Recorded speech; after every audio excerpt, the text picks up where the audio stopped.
My name is Anthony Jones, and I'm going to give you a brief history of Greenland and its cuisine. Greenland is surrounded by the Arctic and Atlantic Oceans. Its closest neighbors are Iceland and the Canadian Arctic archipelago. Greenland was originally discovered by the Vikings in the 11th century. The Vikings introduced sheep farming and cattle ranching that Greenland has today. Norway, on the other hand, was the first country to claim Greenland as a territory. This was Greenland's first step into becoming the country it is today. By 1814, Greenland was under the rule of Denmark, where it has remained to this day. In the 13th century, Inuit people migrated to Greenland from the Canadian Arctic archipelago. To this day, the Inuit people make up 88% of the population, while the other 12% of the island is made up of other Europeans, primarily Danes. Danes have brought some European and Asian influence to the traditional cuisine of the Inuit people. Greenland is covered by a large sheet of ice, which is approximately 80% of the landmass. Only the coastline, which is free of ice, is able to sustain towns or settlements. The land that isn't covered by ice is a rocky mountainous region. Due to this environment, the majority of their food comes from the sea, or the few animals who can survive such harsh conditions.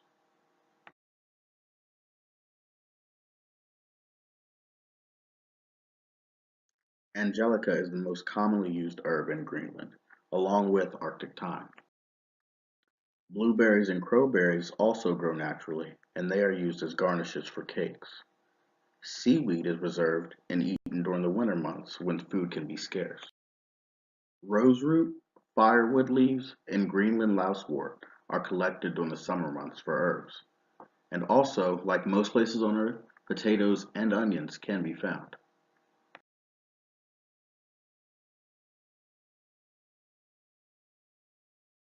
The majority of the animals in Greenland run wild through the backcountry. These animals consist of reindeer and muskox. These are equivalents of cattle and other livestock we have here in the US. Small game is also hunted. These usually include snow hares and ptarmigan. Turning towards the sea, you will find a plethora of fish, including the famed Greenlandic halibut.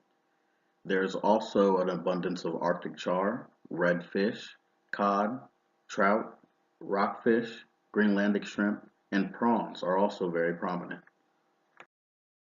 You will also find a variety of seals and smaller whales served as delicacies in Greenland. Although whale hunting is illegal around the world and still commercially in Greenland, because the Inuit culture is so directly connected with whale hunting, it is allowed.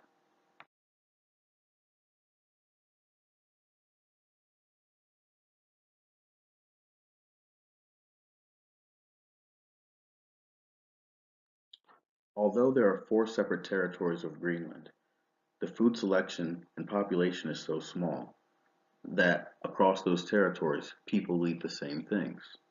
The national dish, for example, is suasat, a flavorful soup traditionally made with seal meat, but it can also be prepared with whale, reindeer, or seabirds. The soup often includes potatoes and onions and is seasoned with just salt and pepper, or possibly a bay leaf. Matak is another popular dish. This is made from the whale's outer skin and the blubber. It is usually eaten raw or sprinkled with coarse sea salt and herbs.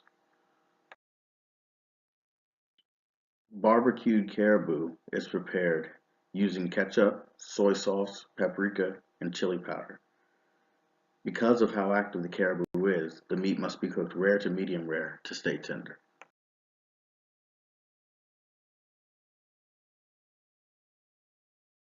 Boiling meat and seafood is the most common cooking method. It was very fast and easy to do in the harsh conditions. Pictured is seal being boiled for sasat. Food is commonly cured, smoked, frozen, and even eaten raw. This was a good way to hold food for extended periods of time to be saved for a snowy day.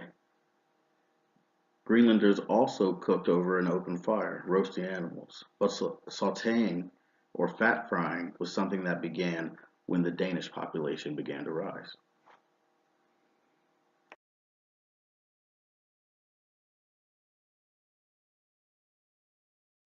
Iceland is where the first Viking explorers came from when they discovered Greenland.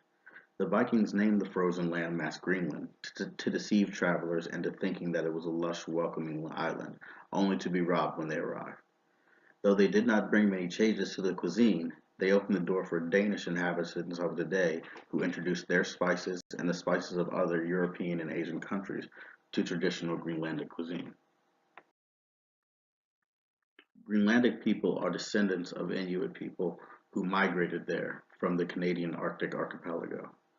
This means that not only is the cuisine influenced by these ancient cultures of hunters and gatherers who lived in the archipelago, but it actually is the same culture at its very core.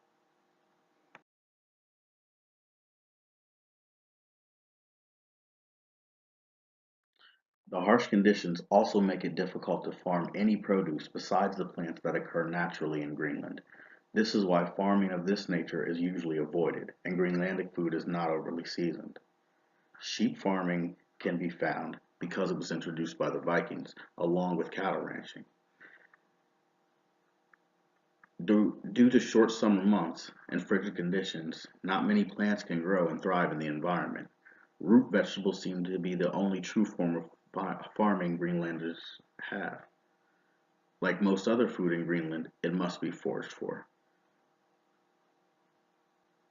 Whether you're a believer in global warming or not, the growing season has lengthened, allowing more crops to be cultivated, the main one being broccoli.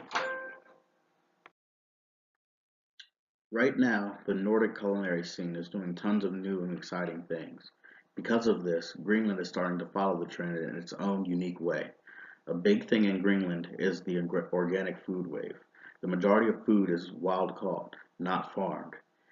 Being that Greenland is very large with a scarce population, the country is not overly developed, so most of the food available is organic already.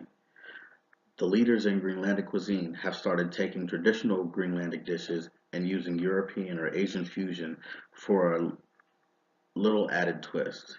Two examples of what I mean are a marinated halibut with angelica and thyme, or a saffron panna cotta with melon carrot soup.